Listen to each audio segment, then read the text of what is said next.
Check my levels. Microphone check 1 2.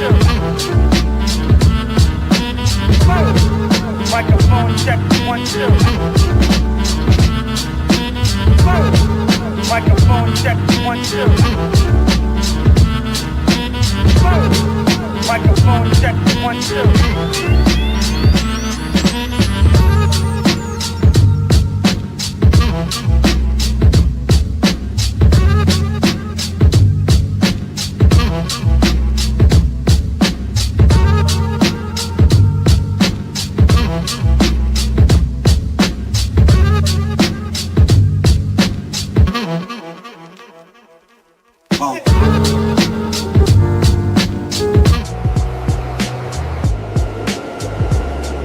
Side B Radio, Sundays 9 to 10 p.m. on 105.1 The Beat, Atlantic City.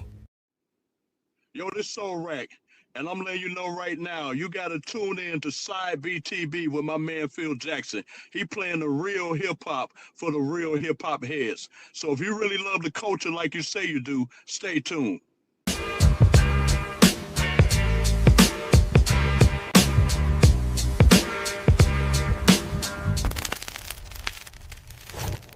And now your feature presentation. What's going on? This is Phil Jackson, host of Side B TV. Thank you for tuning in, man. We got a whole bunch of great stuff in store for you, not with just this interview, but up and coming interview. Shout out to my man C-Doc. Shout out to Jerry Graham. Shout out to Sharif. Real quick before we start, I want to give a special big shout out to the Shoe Kings. They're located at 1538 Mount Ephraim Avenue in the great city of Camden, New Jersey. If you want your vintage kicks, they have it. We're going to do an interview also with them because their history of kicks, sneakers, whatever you want to call it, and dealing with the hip hop culture is truly amazing. So be on the lookout for a Shoe Kings interview coming up pretty soon. Now, I had this guest on the radio, and you know, he was truly dope. He has a new single out right now featuring Omar Lunan, DJ Merciless, and Craig G. But it's more than just the song that's out right now. So shout out to Sharif that sent me the song. You know, he's worked with a lot of artists, and his cause and his message is truly amazing. I want to say thank you, and I want to bring up my man SOULRAC, and he's on Side B TV right now. What's going on, man? How you been doing, brother? What's good? I appreciate you providing this opportunity and using your platform to help underground artists and putting them on Side B TV and Side B Radio, because, you know, when we try to put music out, there's always some barriers or obstacles, but it's people like you who are helping us get our message out there. So salute to you. Nah, thank you, brother, because if it wasn't for artists like yourself, Side B Radio and Side B TV wouldn't even exist, because you helped me with the music and the interviews, and because you guys are just more than just rappers or MCs. I mean, you know, you do a lot for your community, and that's why I wanted to get you on, because if you go on SOULRAC's Instagram page, we're going to talk about it, because it's truly amazing on what he's doing and the messages that he's bringing about. But my first question is, you know, how did you start in the game, in the culture of hip hop, man? Because I like to ask artists this when I first interview, because everybody's background is totally different. So how did you start out in the culture of hip hop? Well, you know, my story is unique in a sense. You know, I didn't come from the normal places where people start with hip hop, which is like the East Coast, West Coast, or even the Midwest. I started out in Orlando, Florida, which is primarily known for Disney World and theme parks. But there was an undercurrent of hip hop that occurred. And for me, my hip hop story begins in my uncle's room, who was playing those old school records like the Message and Run DMC and so many others. And from that point on, I fell in love with hip hop. And I took the normal path that most people take. They write poetry, and then that eventually become rhymes. And so I started out that way, and then I went through the transition of working with other people who were in hip hop, mostly from New York and from the West Coast and Midwest, because Orlando, unlike other places, it was a melting pot. It had a lot of different people from all over the world, mostly from the East Coast, that came down. And when they came down, they brought their culture, they brought their music, they brought different things. And so my personal experience came from being around my uncle, who was older than me, playing hip hop, but also being around people who grew up in it and who was immersed in it based on their upbringing. And so all of that shaped me as an artist, and then just having that desire of my own to really learn the culture and develop my own style and my own way of writing my music. Okay, and you did say The Message and you did say Run DMC, but when was it that you wanted to start rhyming, and what artist inspired you to become an MC?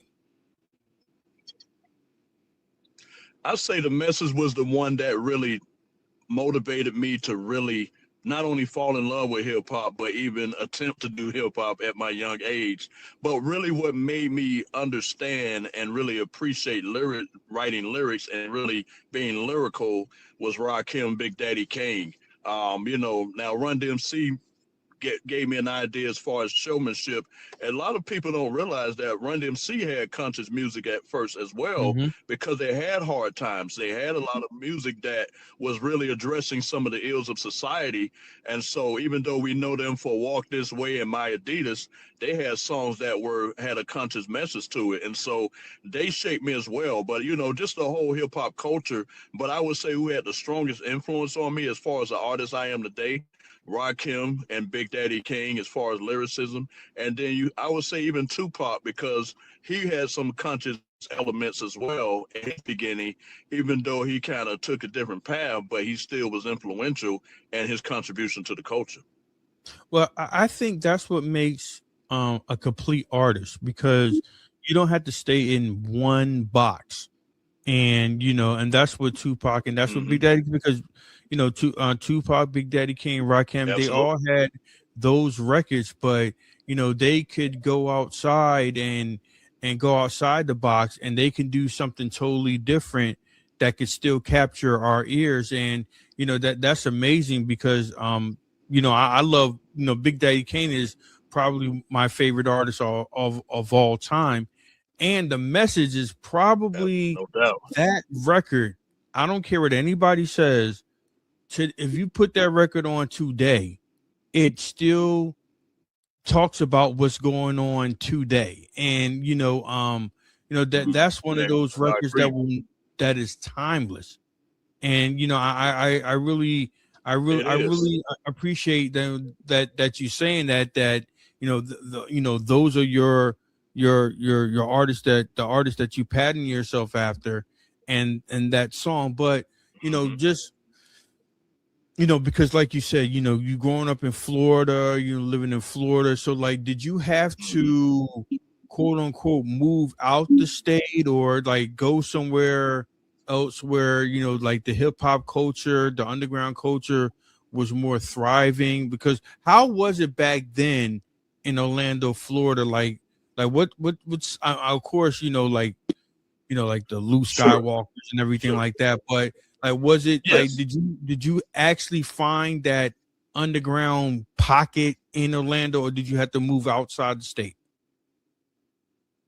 I did, actually. And I'm glad you brought up Luke Skywalker, because even that's a part of my DNA. I don't, deny my Florida roots, which begins with, we had the 2 Live Crew and all of that. And I think it kind of goes back to what you talked about before, where artists can survive longer in the game, I believe, the more diverse they are. Like you talked about Big Daddy Kane and the Tupacs. And so I feel by having that exposure to the 2 Live Crews and some of the MCs that were what we call bass down here, I felt like that gave me a different perspective of the culture. I wasn't locked into one thing or the other. I can move from one flavor to the next. I'm not a person that will subscribe to the bass music, but I know it and I understand it. But as far as your question about there being a pocket of people, yes, there were.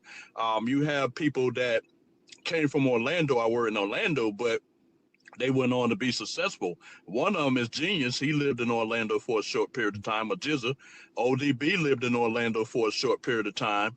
DJ Nasty, who works with DJ Khaled, he lived in Orlando and went to school in Orlando. Now he's in North Carolina. So there were a lot of artists that were pockets of, influence. They may not have claimed Orlando, but they were here and they made some type of impact. Fortunately for me, I did have the opportunity to work with DJ Nasty. At that time, he was working with an artist named Smooth J Smooth. So Okay. my experience working with them at those early stages gave me some type of knowledge. Even though I didn't continue to work with Nasty, he went his own way, I went my own way. But just giving you examples of levels of influence that was here for the pocket of people that were in Orlando that were doing hip hop that we would consider East Coast hip hop, and they were just doing what they do. And then again, we also had in the background the 2 Live Crew. So yes, we had different things that drew attention to Florida. And there were people who did different things like the Trick Daddies and so many others, but there always been a pocket or a remnant, as I would say, of MCs that had that East Coast vibe. You know what? Just talking about the 2 Live Crew, man. Just looking back at what they've done, they were so necessary for hip hop, man. They were absolutely Exactly. I agree. just thinking, because like we didn't know at the time how impactful that group was going to be and what influence they were going to have, especially on the South. They were so necessary, man. So I salute to the 2 Live Crew, man, because if you talk about the hip hop culture and you talk about the history, you have to mention the 2 Live Crew. You have to, because Absolutely. they overstepped the boundaries and they tested the boundaries and they were absolutely right. And they had the song Banned in the USA. You had Welcome to America. I mean, I think it goes hand in hand, man. I mean, but I asked one artist this my last interview. Shout out to John Brown, the rapper. I feel as though that artists like yourselves, you have two. You have two. How can I say it? Two incomings to hip hop. The first incoming was, you fell in love with it with, the message and listening to it growing up.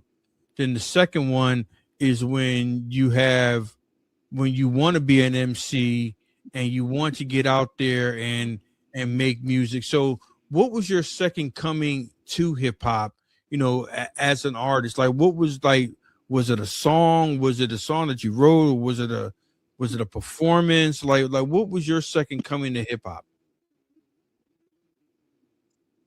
I think what it would have been, if I was able to pinpoint a time, I would say my second coming, because you had the Rakim, which more or less was the time that I really started writing and everything. But I'll say during the 90s, the golden era. That's why I say I'm kind of stuck in that era as far as my writing, because I felt like that was one of the highest level of creativity in the culture. I mean, you had Lauryn Hill, who did the Miseducation of Lauryn Hill. And to me, that was pretty much the beginning stages of hip hop soul. You had Outkast that was coming from the South, who said, hey, the South got something to say. And we look at them today, they ended up getting, going into the Rock and Roll Hall of Fame.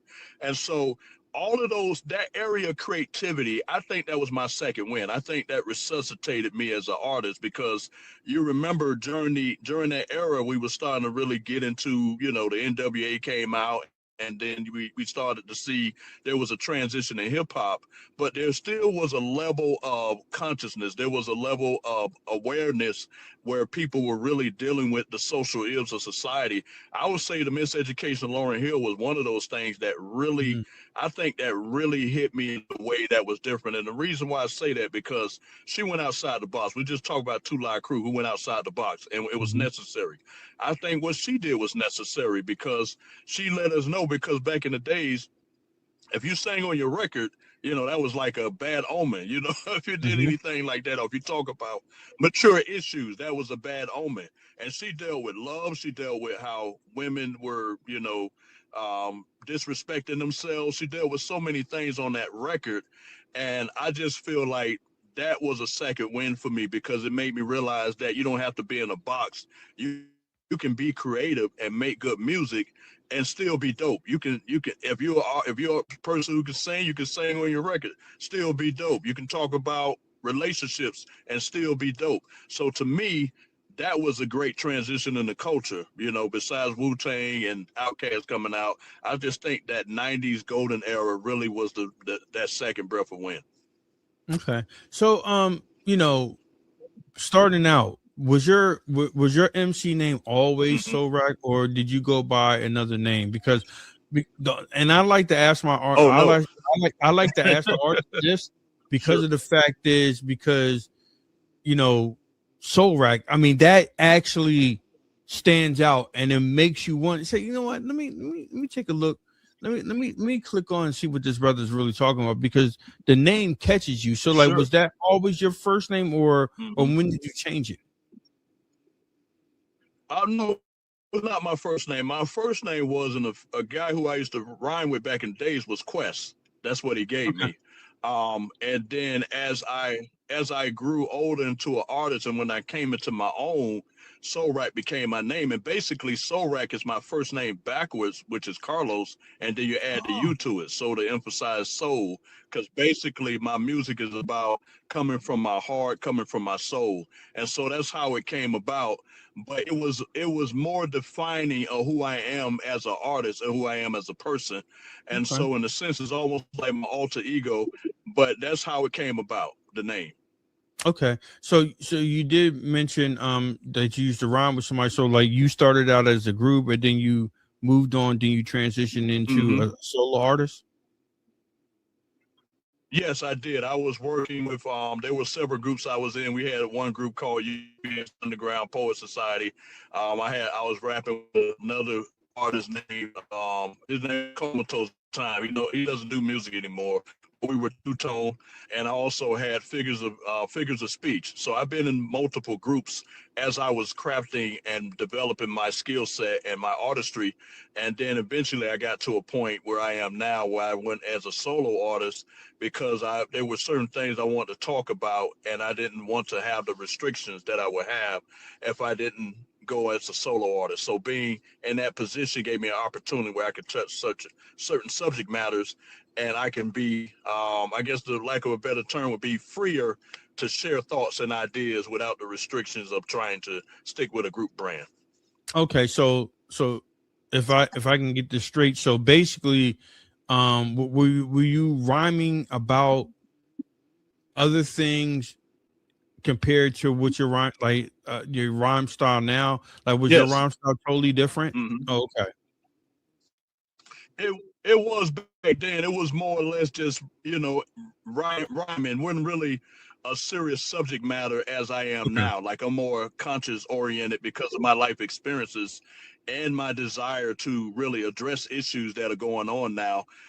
Because I'm older now, I experience more now. When I was 18, 19, 21 or younger, I didn't have a lot of life experience to speak to. I can rhyme, I could talk about certain things, but as I got older and I matured, and then eventually having kids and things of that nature, I had more of a mission. My music became more of a ministry to serve the community and really make a difference. Not saying that I didn't have anything to say back then, but now it's more focused, it's more service oriented, meaning that I'm striving to bring about change in the culture and really make a difference with the music.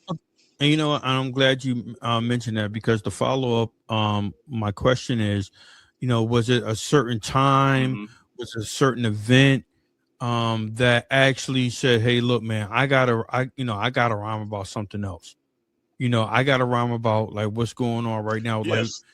that. So, was it a particular event or time in your life that made you change your content of your lyrics? Hmm.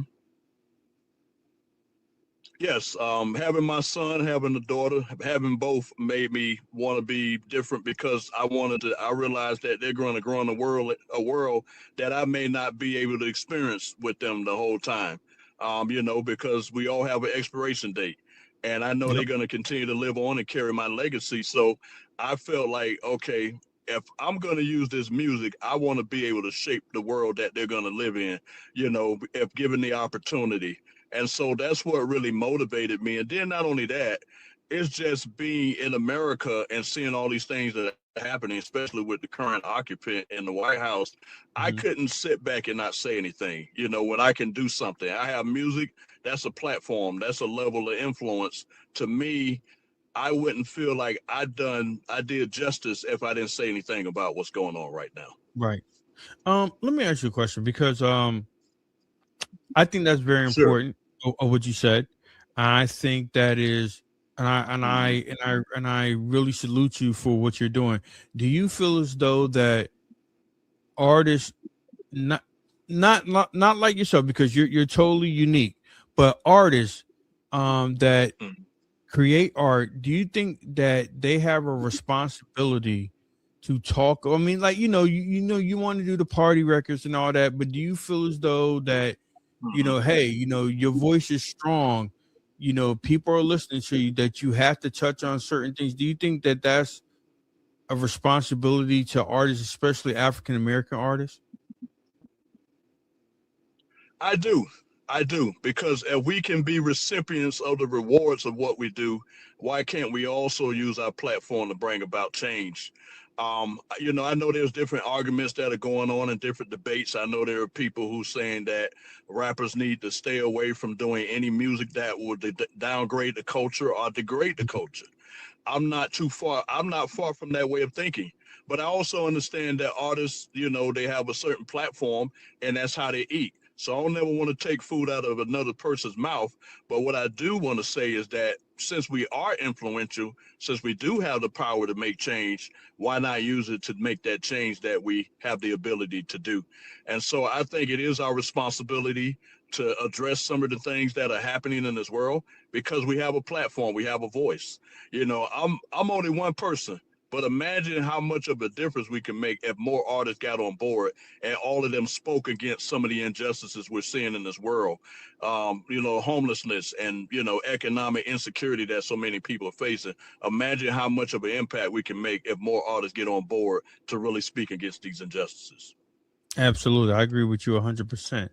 Now, going back to when you first started, um Hmm. and of course, that's the goal, but was your goal Sure. to get signed as an artist? And if so, what record label did you really want to get signed to when you first started out? Oh man, yeah, that's always. I mean, yes, that was my goal to get signed. Mhm. I would have liked to get on Def Jam. I mean, that was the Mhm. label that to me really shaped the culture in so many different ways. I mean, that would have been the place I would have wanted to land if I was able to land with Def Jam. I mean, some of my favorite artists were on there. Like, I got love for DMX because I love his vulnerability and Mhm. how he spoke about his life experiences. LL Cool J, a person we talked about tonight, Public Enemy. What I'm saying? So you got so many that came through that label that were iconic people. LL Cool J, I can go on. Mhm. But just that would have been the label I felt would have been a good fit for me. And I felt it would have gave me the opportunity to really reach people on a global scale. I I agree with that 100%, and and that's pretty dope, man. Because of course everybody wants to get signed. I mean, you wouldn't do this if you didn't Hmm. want to get signed, But Absolutely. when was that first time that people really started to notice who SoulRac was? Was it a certain song? were you on the radio? Did you do an interview? So like, what was that time when that particular time when when you were like, okay, people really notice who I am. I would say what really brought it about, and I thank you again for for mentioning this question because it's a good question. I would say when I did Belly the Beast with Craig G, I think that's really what drew people into me. We did that about 3 years ago. And I think that's when people really started to pay attention to me because of what the subject matter, because a lot of people don't really talk about mass incarceration and deal with it at the level that we did. And so that's what really started having people really look for SOULRAC. And then as I continue to make more music, and now I would say what's really giving me a bigger impact right now is the song that we talked about tonight, which is Welcome to America. And so I think collectively and just being consistent as an artist really drew people in to really pay attention to me and really get to see what I'm about and understand that there are artists out here who really want to say something and really want to do something about what they're saying in their music. That's what's up. Now, how did you connect with Craig G on that one track, Belly of the Beast? It's a funny story in a sense because I was working with a producer from Canada named Big Bob, and he unfortunately, he passed away, and rest in peace to Big Bob. But Big Bob connected me with Craig G, and that's when our working relationship began. And as a result of we doing Belly the Beast together, when Welcome to America was a concept and I started working on that, I just felt he was a good fit. So we just continued where we left off with Belly the Beast. That's what's up. And you have a connection with Spit Slam and C-Dog too. So how did you make that connection? Yes. Well, I made a connection through my man Black Medine, LJ Black Medine. Yeah, he and I working together, and he and I got a project we working on too, so that's up and coming. But through him, and then also my man from Boston, Tom, they put that together, and we were able to get that deal with Spit Slam. So, and I'm grateful that I'm on the label because it's legendary in a sense because there's so many dope artists on there that are legends in the game, and just being among them, I consider myself to be privileged. Man, who you telling? You got Del P up there. You got Black Medine. You have Absolutely. yourself. You have who else? DJ Chill Rob G. Chill Rob G. He has a new project out. So when can we expect the new project on Spit Slam? My goal right now is to have something at least before the end of the year. We're definitely going to continue to grind out. So Welcome to America, because there are many more ears we need to get the music in. But I'm definitely working on music right now. And once it's ready to drop, you're definitely going to be one of the first ones to hear it because you gave us this opportunity. So I'm definitely going to loop you in. And then, like I said, me and my man, brother LJ, got some projects we working on, and I got some production from C-Doc. So I would say that anybody that's digging Welcome to America, there's more to come.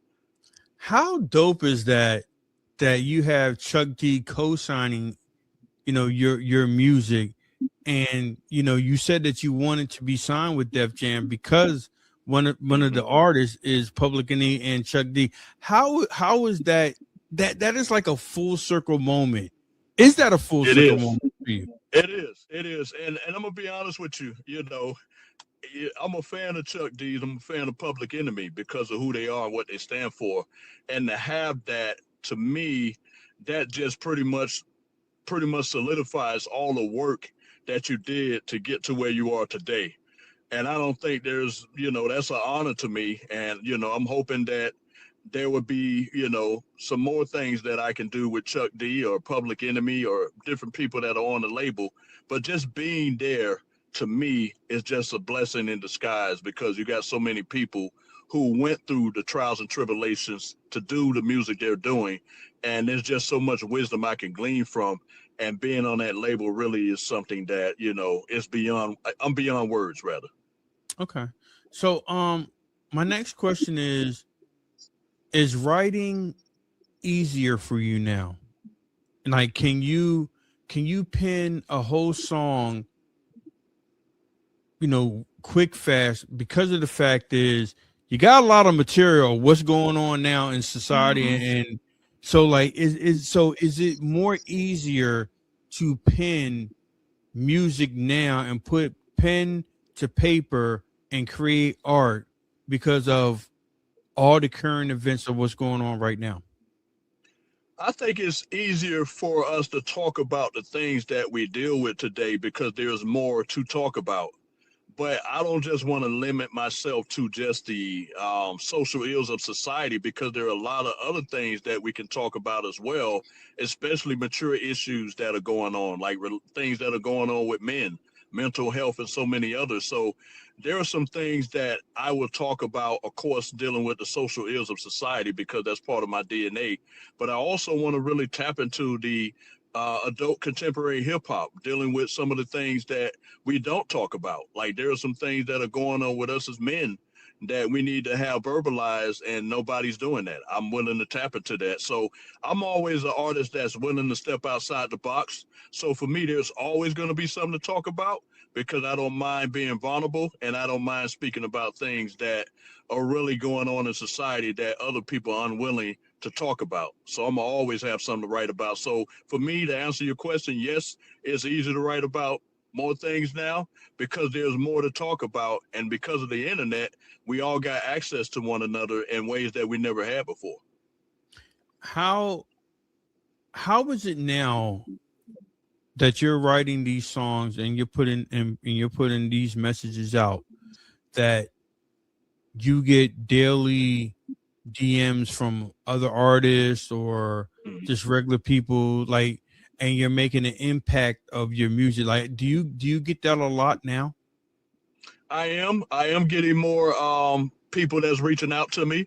Um, Over the years, I built relationships with a lot of people because music transcends zip codes. And so I've been able to work with producers that's in the UK, Canada. I even worked with a producer from Morocco, and then I mentioned before a producer from China. And so the music has created doorways that wouldn't have been available to me or afforded to me if I didn't do the music. But as a result of Welcome to America, it has created a relationship with other artists because of the fact that I'm speaking truth to power. And so that's one of the things it did. And not only that, the endorsement of Chuck D and all of the other, and being on the label and things of that nature, it has really created an opportunity for me to have where people are reaching out to me and looking to work with me. If not working with me, they just glad to see that someone is talking about some of the things that we're seeing, and some of the things that are mentioned in Welcome to America. The one thing I want to know, the one thing that really bothers you or really infuriates you of what's going on now in the current society. So what will that one thing be? Because it's a lot of things, but is Yes. it one particular thing that really like bothers you, and that you have to speak about and get the message out about? Yeah, I mean, of course, the more obvious things we're dealing with, racism and things of that nature. But one of Mhm. the biggest ones that really stand out to me is classism, where the rich is getting rich and the poor is getting poorer. Yeah. That's something that truly disturbs me, and something I really want to talk more about because it shouldn't be that a person has to choose between their hospital bill and buying groceries. We shouldn't. We're a country that has billions of dollars, and there's so many people who make billions of dollars. Yet there are people who are one check away from sleeping on the streets, and so those things disturb me because I've been in a situation where I had to struggle. I've been in a situation where I came close to losing employment, and because of the experiences that I had in my work history, I was able to secure employment and make it, but not everybody been as fortunate as me. And so I don't want to say that.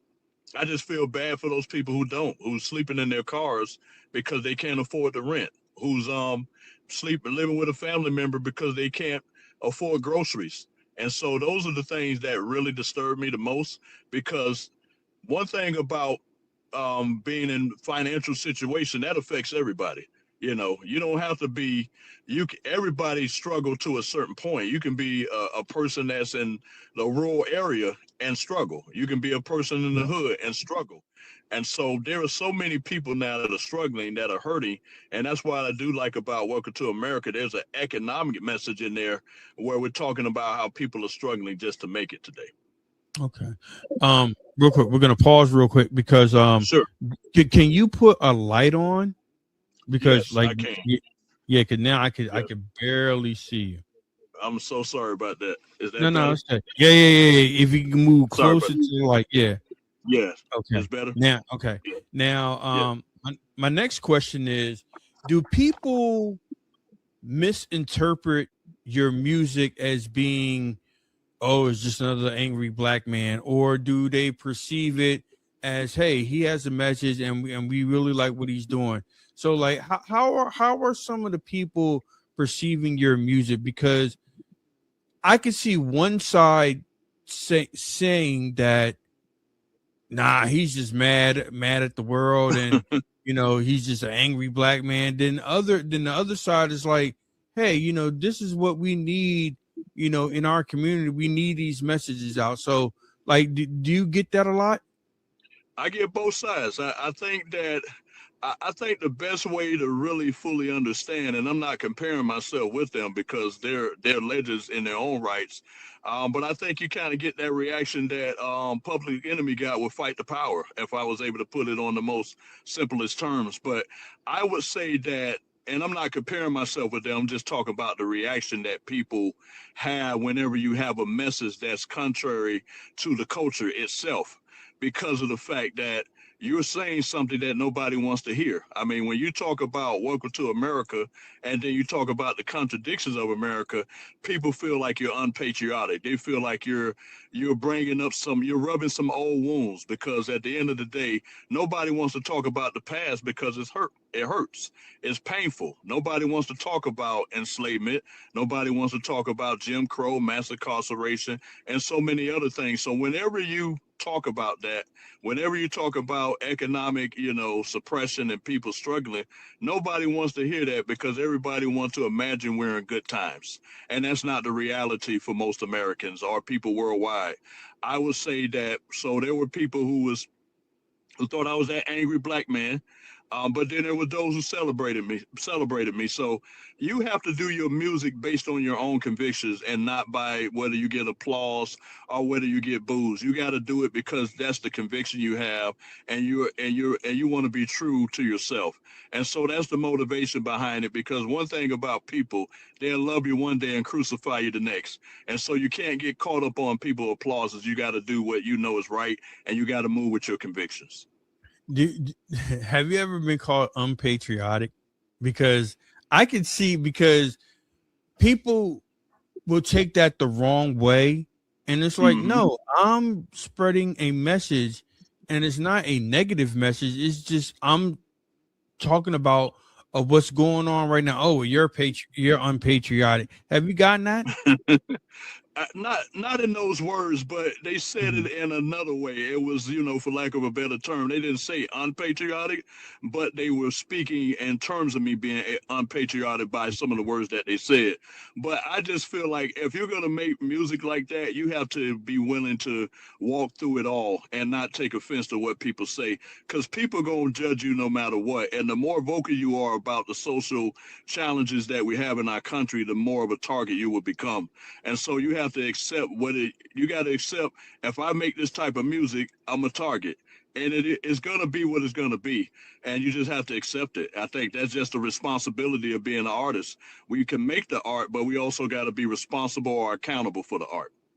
How important is it for people to be involved in the community? Because when I say that, because I went on your Instagram page and you were going to a black tie event and supporting just supporting the community. So tell me a little bit about that, and how important it is for especially black men to be a part of the community. I think it's very important. In fact, one of the things I have done outside of going to the Kappa Alpha Psi scholarship dinner that they have every 2 years, what I do also, I wrote curriculums for mentorship from ages 3 to 30. I did it for a nonprofit organization, and one of the things that I think will really be beneficial to our culture is that we do provide mentorship. It shouldn't be that the street culture is the only mentors that our youth have.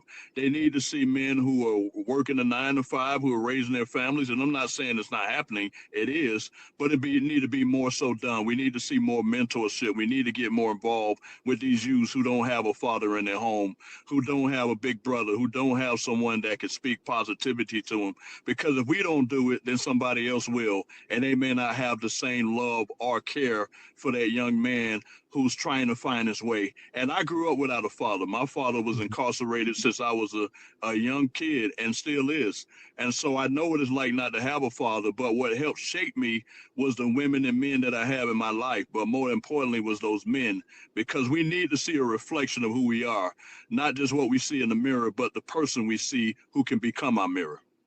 How gratifying was that when you go into these communities and you reach and you talk to the youth and they want to hear what you want to say? Because that is the one big misconception that, you know, I don't want to hear, like, you know, the younger generation, I don't want to hear all that.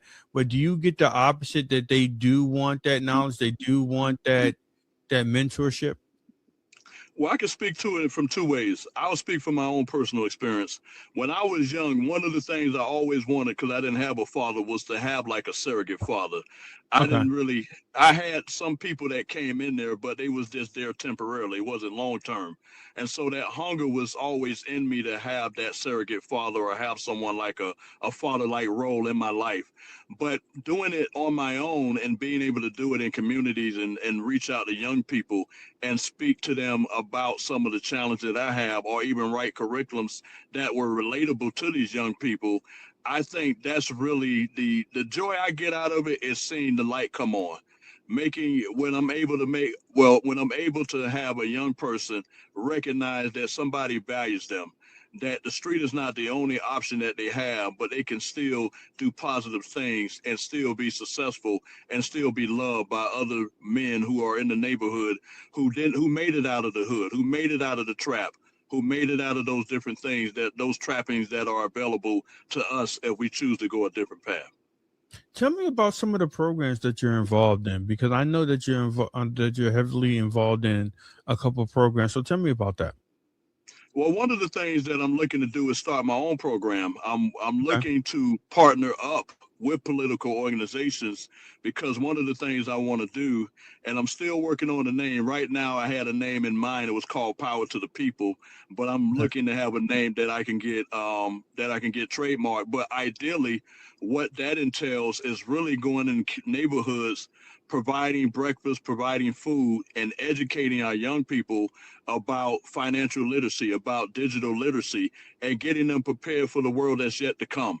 And so right now, I'm looking to partner with any political organization that's opening, and being able to work with them so we can go to neighborhoods, some of these underserved communities, and really make a difference. I wrote the proposal now. I'm looking to network with some organizations. I'm definitely looking to do some things in Boston, and I'm definitely looking to do some things in Orlando. And I'm open to work with anybody that wants to do something that can make change in our communities. Yeah, I hope that really comes to light, because, you know, we definitely need that. And, you know, by you being an artist, I think that's a plus, because, you know, you're not just talking the talk, you're walking the walk also. And, you know, I salute you on that. And hey, you Appreciate never it. know. Hey, look, you got Chuck D on speed dial. So I mean, you know, it can happen. You know what I mean? So Yeah, I mean, I'm hoping that relationship will continue to foster. I'm definitely thankful for the label and what all the label can do. And so my thing is that one thing I learned is, if you build it, they will come. And so mhm. I'm definitely looking for any endorsements that are available. But more importantly, I'm thankful for platforms like yours, because you give us the voice and give us the platform so our voice can be heard. So I'm I'll thank say that within itself. Hmm. I'm thankful for the music that you guys give me. And speaking of Yeah, music, welcome to America. First of all, congratulations on the new single. thank you. I want to start off by the artwork. Now, Okay. who did the artwork? Because it's very unique, and Yes. you say "Welcome to America," and see, and when people, oh, welcome to America, this is going to be, Mm-hmm. oh, welcome to America, America's the great and all that, that's what they Yes. think, but Mm-hmm. it's totally different, and in the artwork, kind of, it kind of gives you a preview of what the song is about. So, like, Mm-hmm. tell me who did the artwork. Actually, a person who did artwork for me for the longest, Jackie, she put that together, and basically I gave her the song, she heard it, and that was the vision that she came up with, and Okay. I couldn't disagree more with anything. I couldn't disagree with it because it was perfect. It just, it was just like it was done. I don't want to use the word magic, but it's just like it just came together, like it was ordained in a sense. And so it just spoke to everything that the record talked about. When you look at the dog tags, and you look at the boots on top of the flag where there's blood there, and it just shows that we advertise ourselves as liberators, but then a lot of times when we go to other places, not just in other places but even in our own country, there end up being bloodshed, or people's lives are taken out or downgraded or degraded. And so we symbolize welcoming people here, but that only applies to certain people. To certain people, absolutely. Now, now you have the concept. Now, Hmm. the title of the song, "Welcome to America." Did you get Hmm. the beat first? Like how did you start putting the song together? I got the beat first. Once I had the beat, the hook came into my head. And you know what? I'll give you what really kind of motivated me with the hook. There was a series that I saw. It's called When They See Us. I mean, How They See Us. I believe that's what it was called on Okay. Netflix.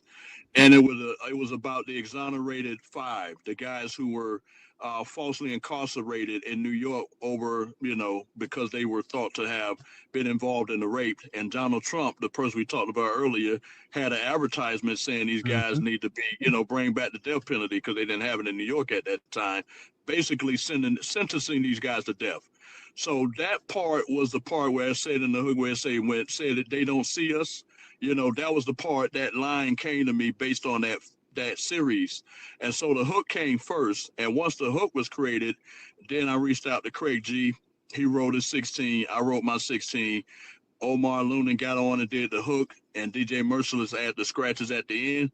And that's what we have today. Now I know how the connection with you and Craig G, but how did you make that Hmm. connection with Omar Loonan? Because that was perfect too. That was Yeah. absolutely perfect. I got to give that credit to Merciless. Okay. Merciless, he and I met through a mutual friend in France. She connected me and Merciless together. And I shared with Merciless because I wrote the hook. I sung it out, and I was like, this is how I want it sung. And so I sent it to him. I say, but I need someone who can sing the hook. He's like, got the perfect person in mind. Next thing I know, the hook was laid by Omar Luna, and I heard it. And I'm going to be honest with you, it really struck me emotionally because when I heard him Mm. sing it, I just knew there was something special about the vocals that he laid, and it was just like, man, this is really gonna be something. And so that's how it came about. Now, you put the record out. Hmm. Craig G does his verse. Merciless does his thing. Of course, you do his thing. You do your thing. Omar Loonan does his thing. So, was it like the first time when you started rhyming, when you started rapping, when you heard yourself like on a demo tape, or like how was that feeling when you put this on? Because I can only imagine that this song is so different emotionally for you than other songs that you did in the past. So how was that feeling when you heard the finished product? I think you described it perfectly. I think it was when I first started rapping, wrote my first rhyme, how excited I was to see that I was able to complete the project. But hearing it on the radio and hearing people comments on it, whether good or bad, it pretty much solidified my instincts. It made me realized that we were on to something important. And to be honest with you, I didn't really realize how impactful the record would be at the time. I mean, when we put it together, it was like, yo, this is a dope record, you know, but I didn't realize how important, how big the record was. And what made me recognize it more so was when people started playing the record, people started commenting on the record, and even the team that I'm working with, they really believed in the record. And I was like, man, we really on to something. And right now we're seeing the results of that. And I'm thankful for my team, all the people that's involved with getting the music out there, all the people who's working behind the scenes that you don't get to hear about every day, but their impact is one of the reasons that we're here today. And like you said before, one of them is Sharif. You know, I'm thankful for what he has done and how he connected us and what he's doing for the culture. So you said that, you know, there were good comments, there were bad. What were some of the bad comments? Because I like what is so bad about this song? So like, what were some of the bad comments that you saw about the record? I would say it's some of the things that we talked about before, where people feel like you're unpatriotic because you're addressing issues in America. Nobody wants to pull the curtain pull the curtain back and see the wizard. Everybody wants to pretend like we are in, you know, la la land, for lack of a better term. And so when anytime a person pull the curtain back, people feel threatened by that. Nobody wants to admit that we're not the country that we say we are. We don't live up to what we project on TV. We don't live up to the image that we portray on social media. So when anybody pulls the curtain back or anybody speaks to that, people get upset, you know, and that's just a common reaction of people, you know, and nobody wants to, and people don't want to accept that because they don't want to. I mean, you look at what's happening in Florida, they're trying to erase anything that's going on with Black history because people don't want to be reminded of the past. I mean, DeSantis even created a whole new curriculum that tries to wipe out anything related to slavery or enslavement or anything that's related to what America has done to African Americans. So that's just an example of one. I'm sure there are many, but that's one I can speak to because I live here. And so whenever you're dealing with subject matters that challenge the status quo, there's always going to be some level of negativity that you have to deal with. So let me get this because I read about that and I saw it on TV. That's what he's trying to do. So like, is that actually happening or is it being upheld? Is it so it's not being upheld? So how is that legal? I don't know if that's legal or not. Well, he's doing it because I know a person as a teacher and they had to go through that curriculum he created so it can be taught in the schools. So it's a reality. It's a reality that's happening in Florida right now. And one of them was they was trying to ban books by a certain Black authors.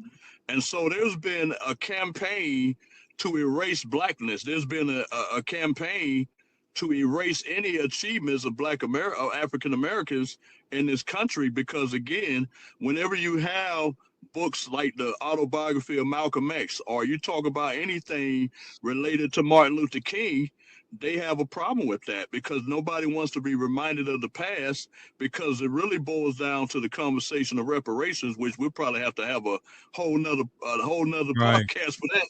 But, you know, I think because people are challenging what's going on.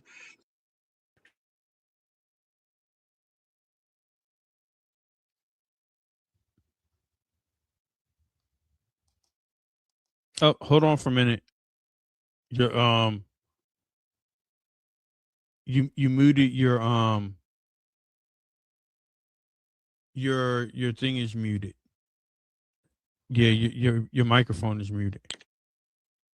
Can you hear me? Okay, yeah. Yeah.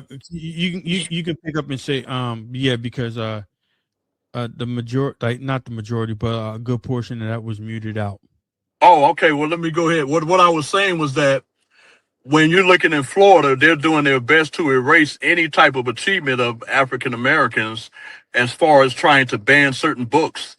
And even in the school system, they're paying teachers extra money so they can teach the curriculum that Ron DeSantis created, which tries to erase enslavement, that tries to erase the Montgomery boycott and all of those things, that bus boycott and all of those things that related to the civil rights movement. And so we also see where Trumpism became a reality because of the backlash to President Obama being president.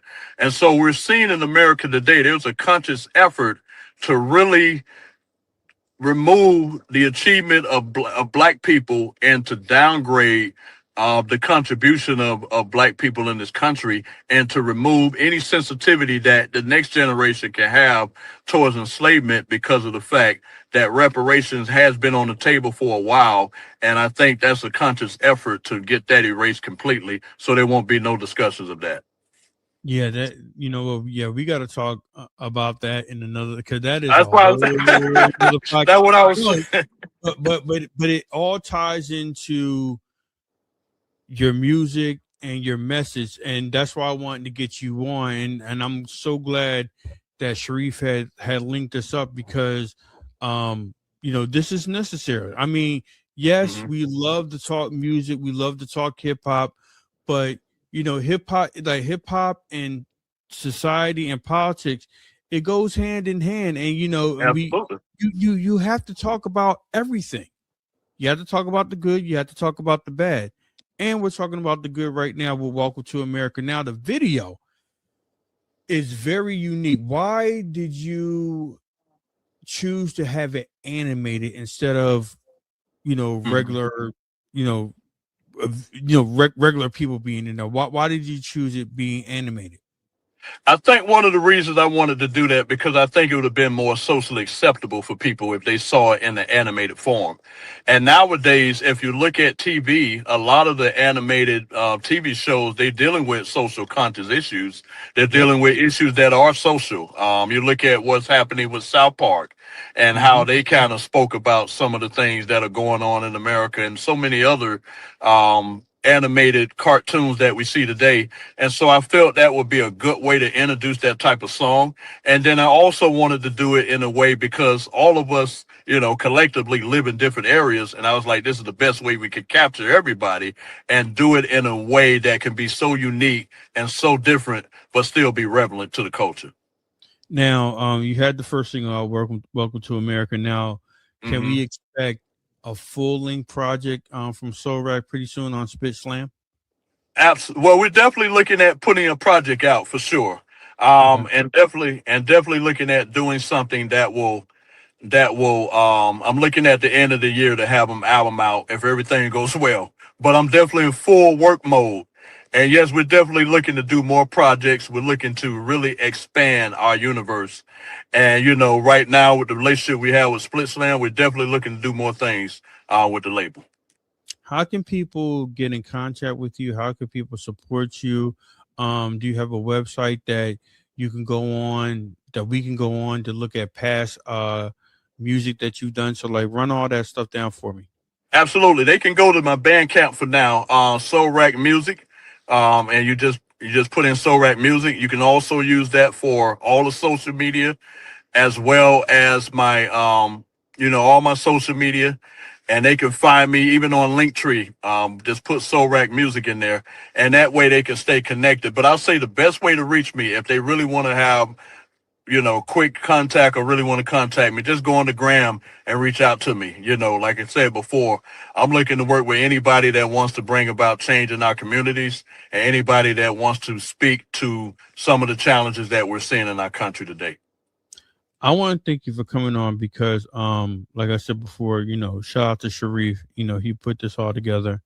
And then when I saw that you were linked with C-Doc and Spit Slam, I was like, this is a no-brainer, because I've been friends with those guys for a while now, and I play their music. They send me new music, I play it, and and I really appreciate you coming on and just telling us your story, man, because the story is not finished yet. I mean, because I can see the motivation. I can see you being inspired to do more, not just with the music, but just with the community, and and you're doing it through the vehicle of hip hop, and that is a beautiful thing, man, because you're taking full advantage of your position right now, and like me personally, and living in the state of Florida, I feel as though that your message is going to get out there and heard even more.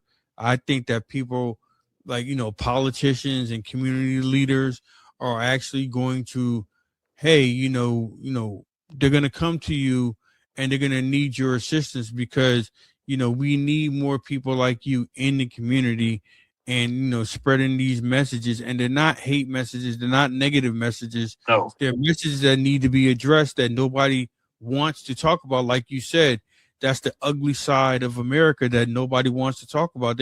Everybody wants to talk about, oh, what's going on, what's great, That's true. every 4th of July and fireworks and hot dogs and oh, it's great to be an American. Okay, yeah, and I'm not saying that it's not great to be an American, but there's still some issues that need to be addressed, and that's what you're doing through your music, and you're taking it a step further and going into the community to mentor these young men, and and I salute you for that, bro. Well, I appreciate that. And again, I know I said it more than once while we've been on here, but we as artists got to support radio shows as yourself, and not just the artists, but the fans that follow us as artists, because you're giving us a voice. We don't always have the opportunity to get on different, major platforms, and I'm grateful that you're sharing yours with us. And I would say, to kind of circle back what you said, music is just like being in a relationship. I mean, well, I would say what I'm doing with, when I criticize America, I do it because when you're in a relationship, you always want to tell somebody the truth, even if it hurt them, because the goal is to make that relationship better. And so the reason why I'm critiquing America, because I want America to live up to its ideas. And so being that person doing that, I'm willing to take the hit because I know the potential that this country has if they're just willing to listen. I agree with that 100%. And with that, on that note, do you want to end the podcast with your video? And you can premiere your video right here. Well, I want everybody to tune in right now. I want you to check out the new video from SOULRAC, Welcome to America, featuring Craig G, Omar Lunan, and DJ Merciless. Salute. Hey, look, I really want to thank you for coming on. And like I said, anything you need for me to do on my end, you have my number. We have each other's contacts. Just shoot me a message, and I'll promote anything. Oh, and by the way, I meant to ask you, how are we promoting this now? Are you doing shows? Or do you have up and coming shows, or do you have more videos coming out? I know you said that you're working on new music, but like how was the radio perceiving the song? Also. So far, it's doing pretty good. I mean, we got some DJs that are really putting the song in rotation. We're doing good as far as the underground college network that's going on through the urban college radios. And so we're moving up the charts there. So we're definitely making some moves on there. The next thing, of course, we want to definitely go ahead and land on, really make some moves on Billboard. That's always the goal for every artist. But I would say right now, I'm definitely looking forward to doing some shows.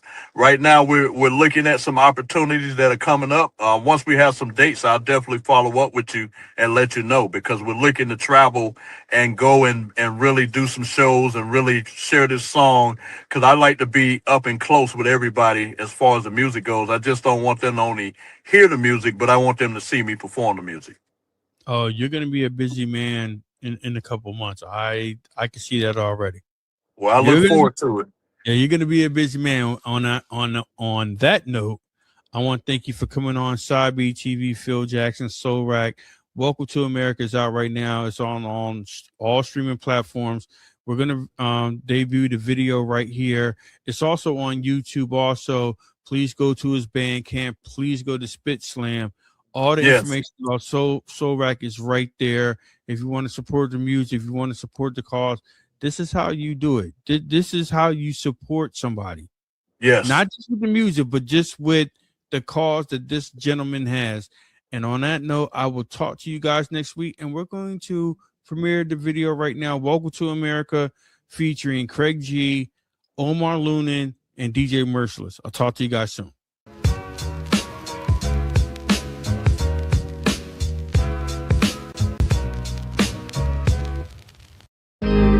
SOULRAC, Craig G. Welcome to America. Let's take it to the days when beats and rhymes meant something. Before cats hit the booth with this incoherent mumbling. You know, a cohesive thought, maybe a street report to let the people know what's going on in the hood. You know why that's hard pressed, the time frames differ. The toughest dudes got they block snatched up by hipsters. That gun talk don't work when they price you out. Triple your rent, leave your existence and life in doubt. Look, welcome to the New York where police choke you. Smile at it on camera, then buy themselves a boat. Ooh, sounds crazy, that's just how it goes now. Melanated people feel economy slow down. Millions gotta choose between the rent of the food. No wonder why a goon got a Mac 10 to you. It's either that or slave for a 60-hour work week and still not have enough for their family to eat. Welcome to America, we're fighting for freedom. Welcome to America, where they don't see us. Welcome to America, our hearts are laden. Welcome to America, welcome. Welcome to America. Black skin with black scars, we driven like fast cars. Decision we ask God, no living for black heart. On a mission to pass Mars, division from past scars. So many behind bars, so many I blast scars. We got cops with a badge and a gun, who will shoot you in the back if you happen to run. Politicians care less as they bask in the sun, who will rob for the poor without a mask or a gun. Yeah, that's how it is in these American streets, where racists hold office while wearing a sheet. The war on drugs is just a war on the youth. They rather hear a lie to hear more of the truth. They want us to fear the one south of the border, but both for pedophiles who put their mouth on your daughter. Corporations advertise that Black Lives Matter, but take away from neighborhoods where Black lives gather. Welcome to America, we're fighting for freedom. Yeah. Welcome to America, where they don't see us. Welcome to America, our hearts are bleeding. Welcome to America, welcome. Welcome to America. Oh, it's the same old story. Wake the hell up. Welcome to America. Oh, it's the same old story. Wake the hell up. Welcome to America. We're fighting for freedom. Welcome to America, where they don't see us. Welcome to America, our hearts are bleeding.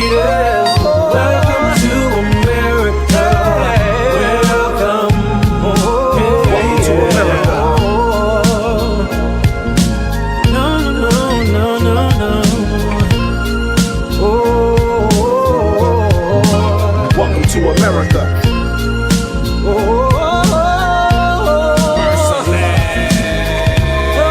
The land of the free. Welcome to America.